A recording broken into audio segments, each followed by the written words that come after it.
Dale vos, Va, a va, ver cómo te va, sale. va a ver cómo. Ok. Si quieres, podemos empezar así con el himno. Salude.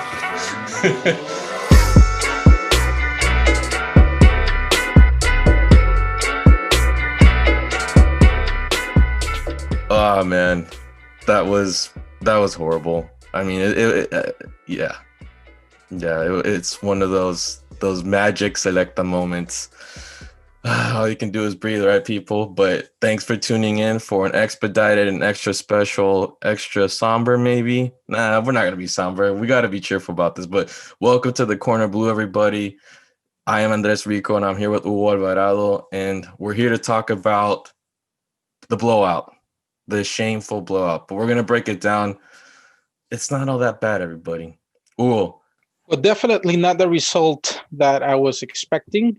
Um, I think a lot of us are a bit disappointed about the result. I think we knew coming into this game that it was going to be challenging for us given the situation, with COVID, with not playing since January, not having any camps, the players getting together last minute, only having one training session yesterday. We didn't really know what to expect. So, in a sense, I'm not too surprised about the defeat, but I am surprised by the result. yeah, you never want to see a blowout, and I think the frustrating part is the fact that you know, this is basically the one televised game that the Selecta has played all year, and the preparation left much to be desired due to just the context of the times and then just the situations that we're all familiar with. Um, but I think the main thing to keep in mind is the fact that it is a friendly. It is basically a glorified scrimmage. I think El Salvador got really lucky in the sense that they got this game before the closeout of the year. Because with games, whether you're prepared for them or not, it's a scrimmage, and I think you can reach a lot of conclusions or draw a lot of conclusions from a match like this. Thus, we're gonna break down the good, the bad, the ugly, because you can always find the silver lining in things, right? Ugo? Like we're the eternal optimists here. So Ugo, if you want to start first, what do you think was positive from a match like this? Oh, I mean, the fact that we played again is positive. I think that just a few weeks back, we were praising this match. The fact that we were getting to play a second game this year. So that's positive. Of course, we knew going in that it was a risky game, but I think overall it's positive to play these matches. To me, it's like this is when you want to have those results. This is when you haven't played for a long time, and then in March we're playing the qualifiers. I don't want any surprises there. Rather the players have a wake up call now uh, than in March when we're playing for what really matters. So to me, getting the guys together again was positive. Seeing where they are. I mean, the U.S. was playing with an MLS based team, but as we know, MLS compared to our local league, there's a big gap between the two, and we saw it today. And I think it was a good scrimmage. I mean, a good opportunity for the coach to see where the local players stand versus MLS like opponents. Meaning, there's a lot of MLS players that are part of CONCACAF teams, and we can see where we stand basically, and obviously today it was a big wake up call.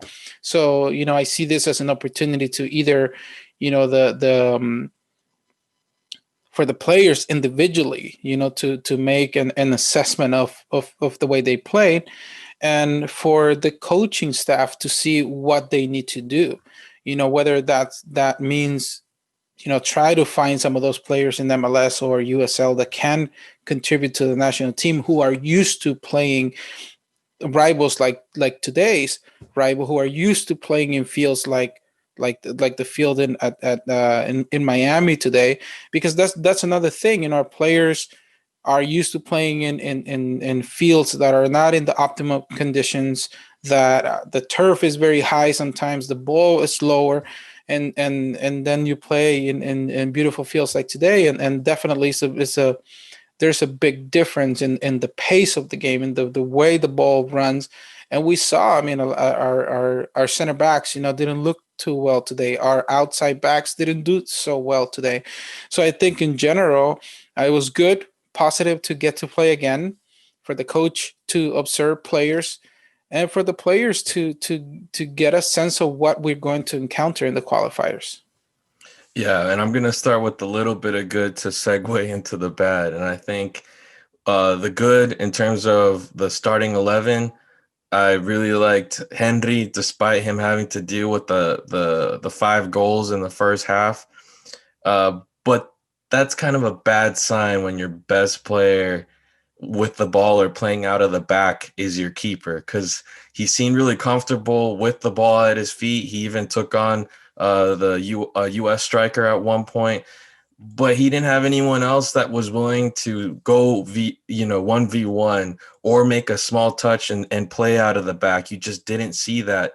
And you saw the US take advantage of that just by pressing high up and basically suffocating the mid. I mean, there was no connection between the 3 mids and the top 3 at all. And that's actually, sorry, we play with what? It was 5 mids. In typical De Los Goals defensive fashion, we play with 5 mids. But the core 3, there was no connection with them.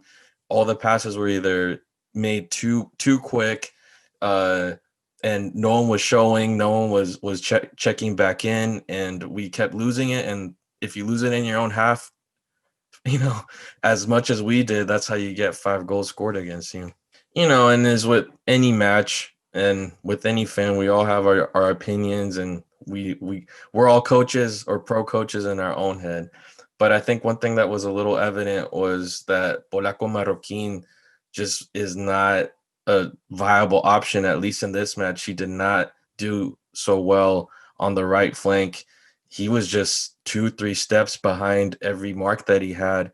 He couldn't get the ball down the line. And then on the small touches, I don't think he did too well on his percentage of pass completion. And on top of that, throw-ins were an issue. And things didn't work out for him today. And you saw that change once the Macas was brought on, which it was good to see him, considering that he's been absent due to injuries and then also playing in South America for a little bit. So it was good to see him back. What do you think about the second half, Will? Because things kind of changed a little bit once the substitutes came on. As I mentioned earlier about the pace of the game and the level that is played in the local league, there are many factors for that. So I don't like to always, necessarily blame it on the players, but you, even if you're a good player, you're limited to your environment. And when our national team goes out and we play against the US, or we play against Mexico, or we play with any team that has better infrastructure than us, we see our guys struggle to kind of get into the rhythm of the game, into the speed of play. The pitch is faster, the ball runs faster, the timing is different. And after not playing for a whole year, I think we paid the consequences today. And we saw it with players like Marroquin, who he earned his spot after playing at the Azteca, I remember, and doing a pretty decent job playing as a right back at the Azteca in the last qualifiers, I think. So he might be a good player. He might look good in the local league, but it's different to play in the national team. And Tamacas, Tamacas owned that spot up until his injury. So we know what Tamacas is capable of doing. He is a little bit more solid on that spot from what we've seen He's a guy that tends to attack more. He's a little bit more athletic, actually a lot more athletic than Polaco. And I think in the second half, we saw De Los Cobos bring in some of our players. I think we also tactically, I think we move into a back line of three center backs with two outside backs. At some point, we had Mendoza. Um, Yeah, he took him out for David Diaz, who right. We saw Mendoza, Mancia, and Dominguez. and Dominguez playing center back. Obviously, that created a little bit more of a solid back line for us. And he also brought in some players that have more experience playing at that level. Players such as Puñet, El Ruso Flores, who, you know, as I said in the interview that we had with El Ruso, you know, sometimes I think as fans, we think of as players being good when based on what they are capable of doing with the ball, but there are other things tactically, and I think you saw in El Russo that he's used to playing these players in MLS, and they know how to cover the ball differently. They know how to make the movement. They know when to pass the ball, when to try to go on the 1v1. You saw that experience with him, and you also saw that experience with Puñet. I think that started to at least give us a little bit more of oxygen in the midfield, because definitely the US was pressing very high and we kept going back. I mean, which is something that we've done a lot throughout, you know, the last year, where we tend to play a lot in the back line. And with the US putting a really, really high pressure, we really, really struggle. And I think that that started to look better in the second half. I like what I was what I was seeing from Joaquin Rivas. I think he was, you know, up there. He was providing a lot of defensive game as well. Unfortunately, he was subbed. But I think that once those players who play in not top leagues, but in better leagues came on, I think we started to see a little bit more of a balance in our midfield. Yeah, definitely. You started seeing a connection in the midfield around the 70th minute once Puñet and Russo were brought on.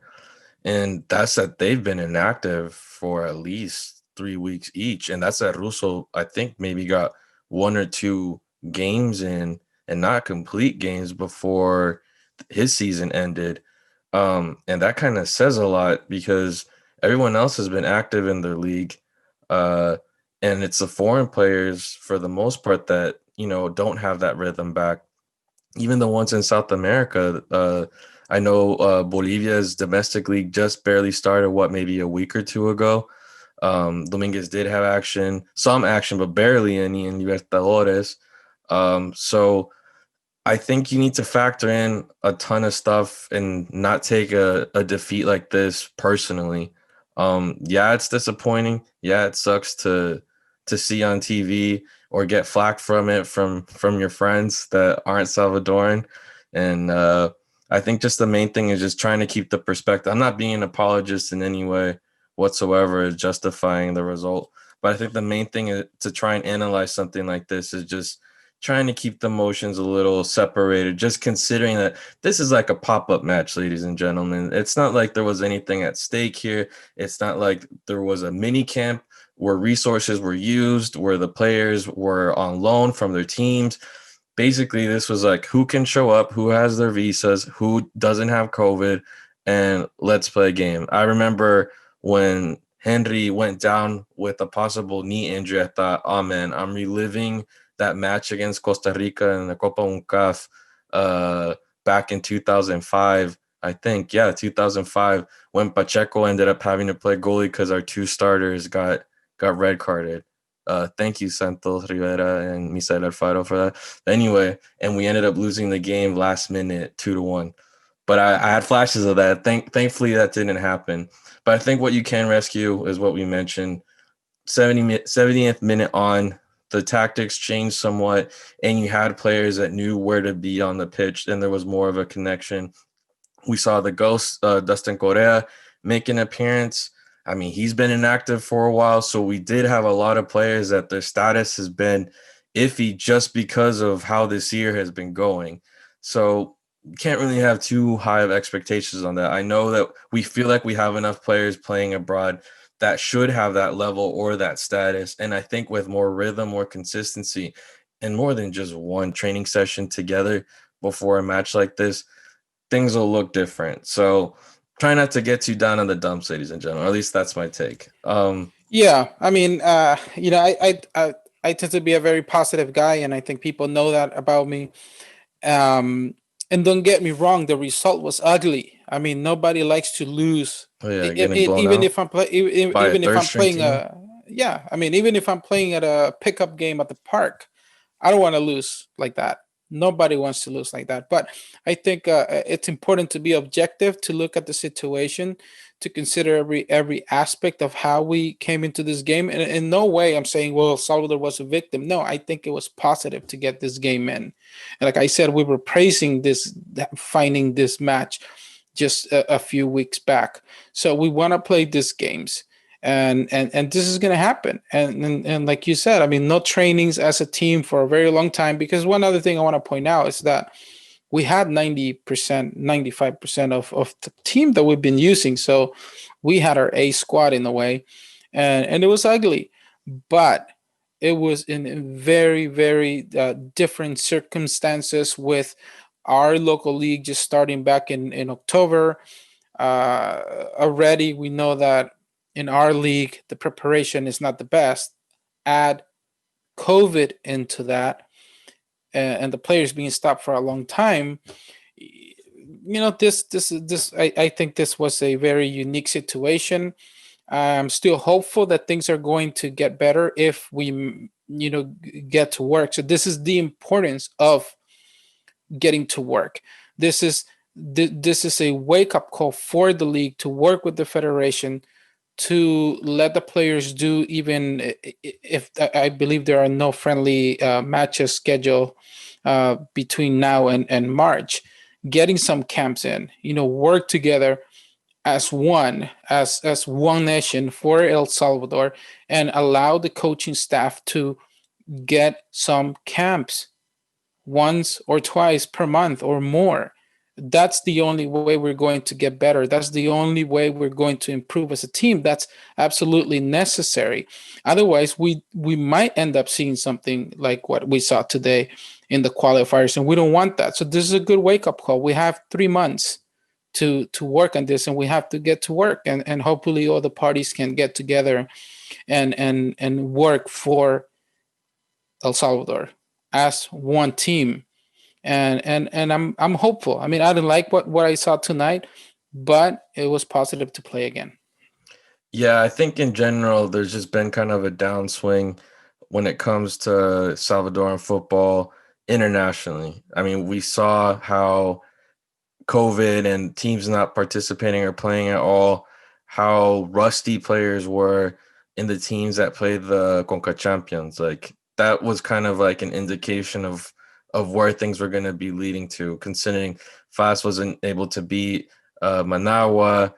Alianza was eliminated, and then it was Limeño, right? Limeño got eliminated by Forge out of Canada.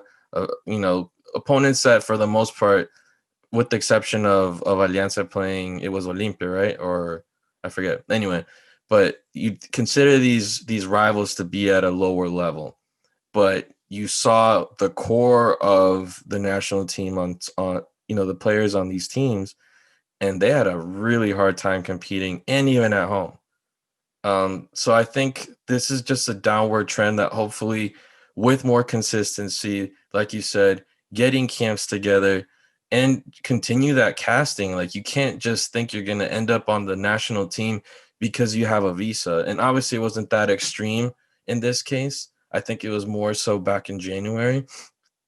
But there has to be that pressure that someone's on your heels to take your spot. That way the players don't get comfortable in the wrong way. And we'll see what happens, Right. because I think if anything, another plus to the midfield collapse is De Los Cobos has leaned a lot on Narciso Orellana and Monterrosa, and they have proven to be a very effective pair in the middle. But considering this downward trend, you saw the same attitude that you saw in the CONCACAF Champions League, where they didn't seem to be completely aggressive, know exactly what they were doing. It was almost lackadaisical, and you saw that again in this match. And hopefully they're able to turn that around because they're really great players. But I think a positive thing is that now that Los Golos can start thinking of different pieces that he can put in the middle, so it's not just the same three, those two and Darwin, who I think did not have a good match at all. But then again, he's been inactive since the end of the MLS season, over a month ago, I think, to this point. So hopefully those pieces start to fall, because our forte, our strong point is the mid. We've been stacked in the mid for years. We have multiple options. I just don't think playing with 5 midfielders is a solution to our problems, but that's obviously up to the coach and the tactics that he chooses. Yeah, and also trying to broaden our player pool. We saw that with we've seen it with the U.S. I mean, the U.S. has a very gifted pool right now with all those players, young players in Europe. I mean, those players that just played Wales and Panama and Austria, most of them are under 23. And today we saw another under 23. So Berhalter has a very nice pool of players. Obviously, we don't have that, but we can create a stronger pool of players. I mean, it might be a good opportunity to consider some of those players in MLS, in USL, in Costa Rica, that might be able to give us a little bit more to work with. And of course, I always respect the coaches' decisions. They are the ones that know the day-to-day of the players. But the healthy competition, as I've said many times, it's great. And we have players who can potentially play for La Selecta, like Justin Portillo in Real Salt Lake, Mando Moreno in having a pretty good season at USL, and other players that might be able to add to our pool of players and give the Los Cobos a harder time making decisions. And I think that's going to be necessary. I mean, if we qualify, and I feel pretty positive that we can qualify to the octagonal. We might have 3 games in 7 days, and you're gonna need a lot of players in those positions. You can't always rely on the same players to be ready for every match. So I think it'll be important to well, at least with my role as a scout, to at least I'm going to do my part in trying to scout for those players who have possibilities to play for La Selecta, and see who can help us to have a stronger team. Yeah, sign those kids up, ASAP, because we definitely want to increase the pool. I mean, I'm never going to say that the domestic players aren't going to lead us anywhere, because I mean, that's the origin of everything is domestically. I do think the organization of the league, obviously the structure of football in the Salvador reaches this threshold time and time and time again. I think one way of basically putting a little patch in the hole that the Salvadoran Federation, Salvadoran soccer have in general, is bringing in players born abroad. But you can't just depend on the prospects in that sense. And again, as we've been mentioning time and time and time, the structure is what needs to change.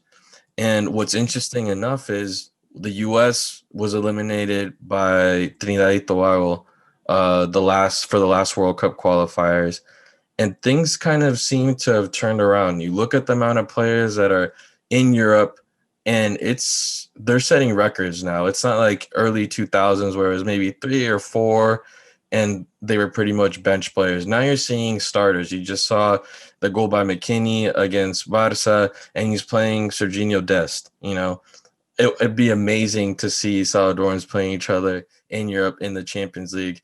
I mean, I get excited enough when it's MLS, but I think there's something to learn from them. Obviously, the economic reach and power here is different. But to kind of break that down, we actually invited a friend of mine, Nick Rosano. He's a sports writer. He's worked for many years for MLSsoccer.com. He also wrote for goal.com and was gracious enough to talk with us. He watched the match as well, and he broke some stuff down on what the U.S. is doing. So we're going to check that out really quick. Well, Nick, thanks so much for taking your time and chatting with us. This was an interesting match, a little painful for the Salvadoran side nonetheless. But I was wondering if you could talk to us a little bit on your impressions, because right now is a pretty important moment for U.S. soccer. I feel like it's reaching almost this climax considering the horrible qualifying rounds that existed the last World Cup. The tide's turning. Could you talk to us a little bit as to what has occurred or what has been the process of getting to this point? Yeah, I mean, it's kind of an amazing feeling, right? Just 2 or 3 years ago, you're down in the dumps, and they haven't really played that many games here, not that many meaningful games since those World Cup qualifiers. But all of a sudden, just the tenor of all the discussion and everything on social media, among the fans, among the media, has changed, and there's been a lot of reasons for it, I think. You see, I mean, but the obvious one be you see these guys kind of who none of whom you saw tonight who are playing in the Champions League now, week in, week out, and playing in big leagues. And some of that happens outside the development system. Christian Pulisic was already at Dortmund. During the qualifying, Weston McKennie was already at Schalke.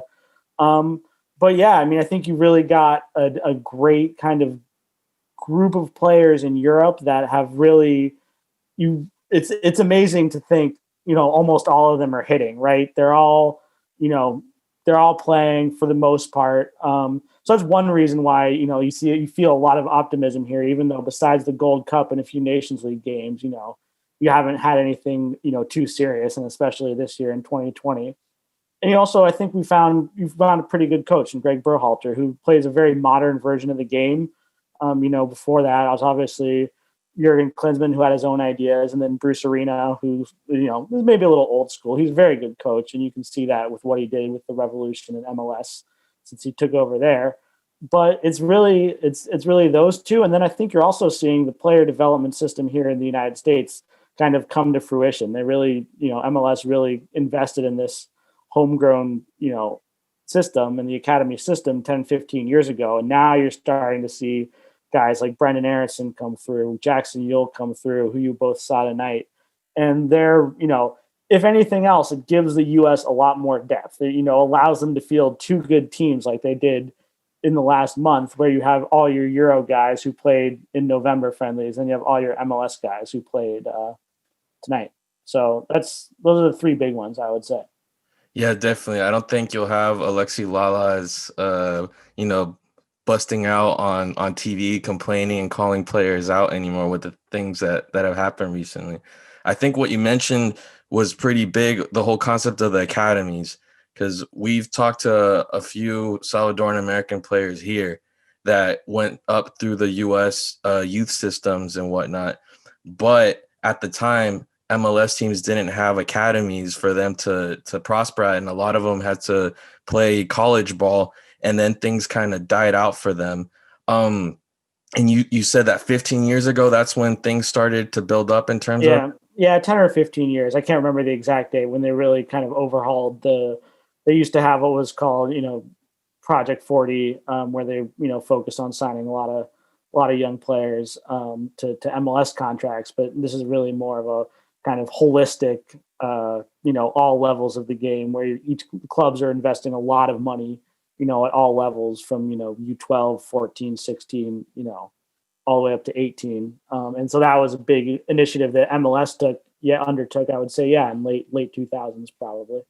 And for those academies, are they pay to play, or do the academies handle all the fees themselves? Because I know that for the longest time, that paywall had been, that obstacle for the sport to truly grow here in the U.S. Yeah, most of them are not pay to play. Most of them are not pay to play. They're funded, so the players can go there and play for free more or less. Obviously, there's issues such as outstanding. This is transportation, geographical proximity to academies that are still hard to overcome. But for the most part, it has moved away from the pay to play model. There are still a few clubs out there who are doing that, but it's really, I think people have started to see the benefit of moving away from that model and how it can really expand the net, like really expand the player pool and the amount of players who are able to come now participate in this. So I think that has been a big kind of part of why the academies have started to be successful. You mentioned Project 40 and the academies, and I also know that a few years back MLS had the Reserve League, and then they realized that there was not a whole lot of competition going on because the Reserve League was not really, they were not really playing for much. So then MLS came up with the idea of having either the MLS clubs own a USL club or associate with a USL club. Yep. How do you feel that has influenced the game in a positive way, or at least the creating more of the type of pool that the US soccer team is having now? I think so. For the most part, yes. I think you see them getting. The big thing with those guys playing in USL is that you see them. They're playing against season. They're not just playing against other MLS reserves the whole time. They're playing against seasoned pros, and there's a higher level of competition. Now, that being said, I think they are considering bringing back the Reserve League for 2021.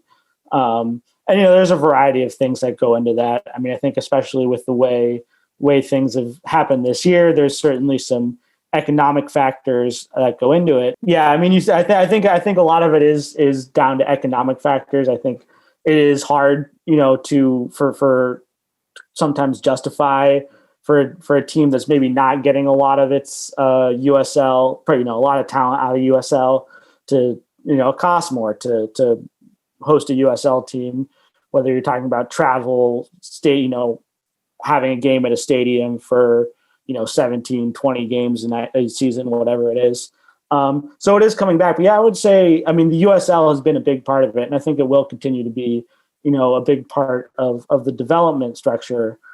What I would like to see is more MLS teams scouting USL outside their own systems, because I think that's one of the big barriers in player development is that you have a lot of these guys who signed for independent USL teams, but for whatever reason, whether MLS clubs have to pay a transfer fee or MLS scouts and coaches just don't think highly of the level of the league. You don't see as many guys coming through independently outside of the MLS team development systems. But yeah, I would definitely say overall it's been very positive impact since the end of the first Reserve League. And what's your impression of the game? Yeah, it was a blowout, but from the U.S. perspective, it can only, lead to a good sensation considering that they were playing with the mostly second, third string, but, a couple of the pillars for the first team, like Jackson Ewell, and then you see Riola making his comeback or in the process of making his comeback. You see Yejet playing as well, and he's in his process of trying to find his footing. What were your impressions? You definitely saw, I think, one team that was a little bit sharper, a little less rusty than the other team. Regardless of maybe the difference in the talent level between the two teams. I was just doing a little research, and I saw, in the Primera División back in El Salvador, they started playing again in October, whereas a lot of these MLS guys have been playing now since July. A lot of them, even guys like you mentioned, like Jackson Ewell, are playing in competitive playoff games, even as recently as 2 weeks ago. Whereas I did think El Salvador looked a little rusty, and that, is understandable given that, they're saying that, got together on Monday, to fly to Miami. That's not a lot of time together, especially when you haven't played a game since January, in the case of El Salvador. It was definitely definitely a one-sided game. It does, as a U.S. fan, it definitely gives me a lot of hope just in terms of the depth we have, in terms of just seeing. We saw a bunch of the Euro guys. They played Panama and Austria last November, or a month ago in November, and won, and also scored 6 goals, and they gave up 2. But it was, it was cool to see that the MLS guys are just as hungry. And I think there is also an element of, they see, and then Greg Berhalter, I was reading some of the quotes after the game tonight. Greg Berhalter is saying the big moment for them in the camp was watching Barcelona versus Juventus in the Champions League, and you see, it's Weston McKennie versus Serginho Dest, and I think that really kind of fires everybody up when you see those guys. You have a guy like Brendan Aronson on the team tonight, who's on his way to Salzburg. He'll be playing in the Europa League in the next few months, and it really kind of maybe adds that extra little level of motivation just to have it happen right when it did in these Champions League games, when you see so many other American guys out there for some of Europe's biggest teams. So yeah, it's exciting. I mean, it's hard to take a lot from a game where you guys have, again, it's I thought it was, haven't played together in a long time. Yeah, it's a very forgiving analysis in comparison to what we're hearing from the press and inside about. Yeah, There's been calls for Little Skolo's head. There's been calls for the federation to quit because there's been some issues going on at the managerial level and administration level for a while. But yeah, I heard about, they mentioned on the ESPN broadcast about there's some visa issues where some of the players didn't have their visas up to date or something. And it's also, then you have a positive COVID-19 test. It's like, it's part of it. Yeah, it's not great, but yeah, some of it's like, yeah, it's 2020, man. So we'll see. I was looking at El Salvador's, path through the next few rounds of World Cup qualifying. And I think it's a realistic one, at least, to be able to get through the octagonal. Getting in that top 4 might be a bridge too far. But again, in terms of the 4 teams you guys are facing in the first group stage, and then likely playing Trinidad and Tobago in the next one, who I think of, as ironic as it is to say this, them being the team that knocked us out of the World Cup, are not quite the same team. They were even 5 or 10 years ago, when they went to the World Cup in 2006, they had some good runs. They had a poor Gold Cup last time. They didn't even qualify in 2017. So yeah, there's some work to do, I would say, for El Salvador, but I think the path is there.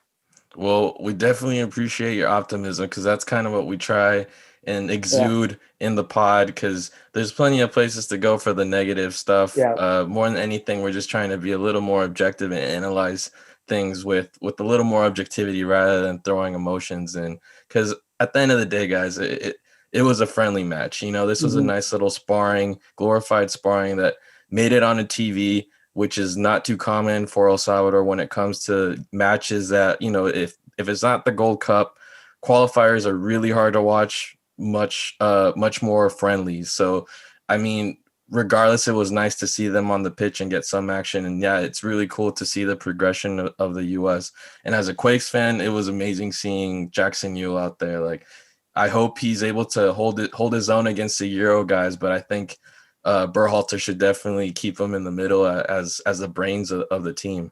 Yeah, he had a couple great passes tonight. There's one long ball. I remember he just pinged right over, and it just goes kind of like just over the left back's head and into the guy's feet. He has that to have it again as a guy who grew up watching the Quakes. It's awesome. It's awesome to see that in the U.S. national team. And though, Greg Berhalter really likes him. Like, I personally almost have a hard time saying, yeah, he would be in the 23 tomorrow if the World Cup was tomorrow.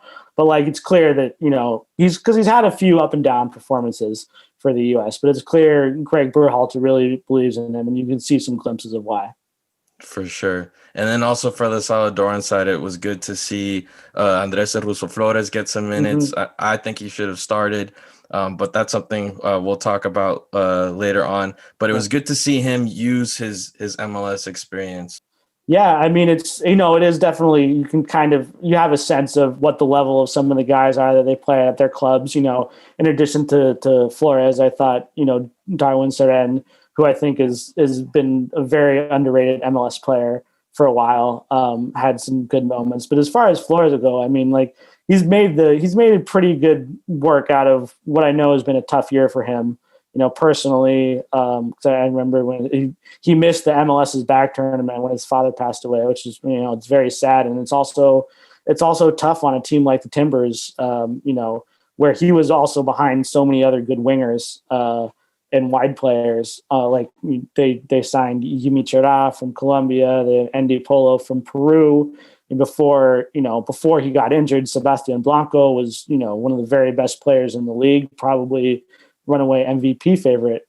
And it's unfortunate that, he couldn't find a place for him in these latest roster decisions that Portland made. But I think it's clear, from what we've seen that he can contribute to an MLS team.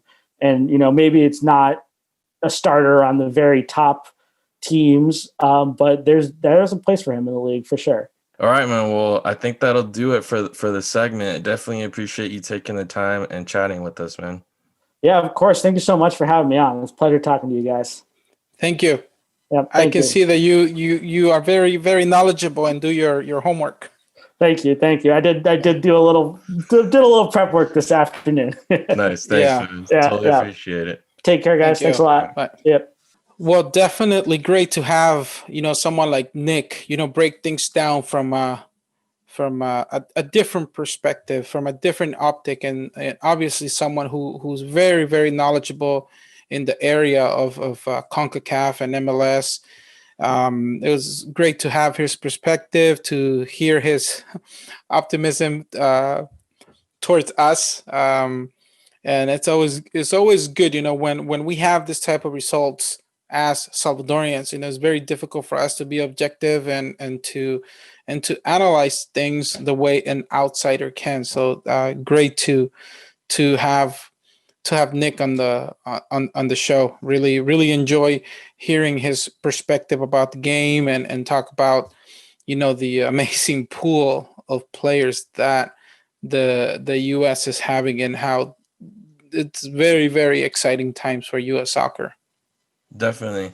One cool thing about Nick is he's traveled throughout Latin America. He's definitely a huge, passionate football fan, soccer fan, and he's been able to make a career out of it. And it's something we can all learn from, of turning our hobbies or what we like into careers. So I definitely admire him for that, and also taking the time to talk to us. And like you said, it is interesting to get a perspective of not doom and gloom, because obviously the kit represents the kit represents us up to a point, and you don't want to see it get blown out that way, obviously. But I think that's where you have to start breathing and creating some degrees of separation, and then just trying to analyze it once things have calmed down, because you never want to see your team get blown out. But it is funny how Nick's thinking or saying things one way, and then back in inside of a lot media outlets right now are chewing people to shreds right now. But I don't think this merits it. It's obviously a result we don't want to see. Unfortunately, we see them once every blue moon. It's just part of being a Selecta fan. So you just have to roll with the punches and keep going. So with that, I think we're going to close today's episode. Thanks for joining us. I hope this has been useful to you to decompress a little bit and go about the rest of your week. Yeah. It's almost Friday, people. Almost. And something to look forward to. Next week, we have our U20 playing Nicaragua 2 games. And I believe that our U20 is going to be a very, very exciting U20 to watch. I'm looking forward to seeing Marcos Velado make his debut for the U20. I'm feeling hopeful that he's going to play. Both games are going to be at El Cusca, I believe. And so that's something to look forward to, perhaps something that we can discuss next week. The game is on Monday, the first one, and on Wednesday, the second one. So, there are positive things happening. Enrico was on the bench for Vitesse again this past weekend. Hopefully he can be in the next one again, and he's another player who's going to be in our U20. So, there are positive things to look forward to. Definitely, and that's as always. I think just the main thing is something needs to change in terms of looking for the youth teams. You got to find ways of reinforcing the youth teams and then creating a continuum, in the process of the development, because too many times it's cut abruptly. But yeah, it'll be interesting to see how this U20 team does. It got some good results against Honduras.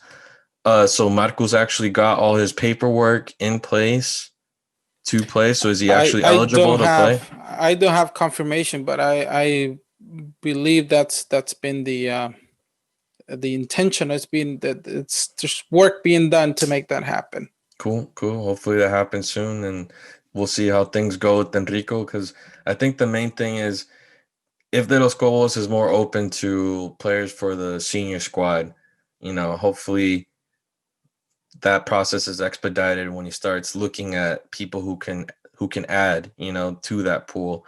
But I think the easiest way to get the ball rolling for the future is, right now, get as many players in the U20 and U23s. I'm not talking about foreign-born players only. Just you got to work the youth levels. You got to bet on yourself. And the only way you can do it is from the ground up. You can't just put a nice roof on your house and let the walls go to shit. You have to fix everything up little by little. And with that, ladies and gentlemen, we're going to close. Thank you so much for joining us. This is, considering the context of things, it's been a lot of fun.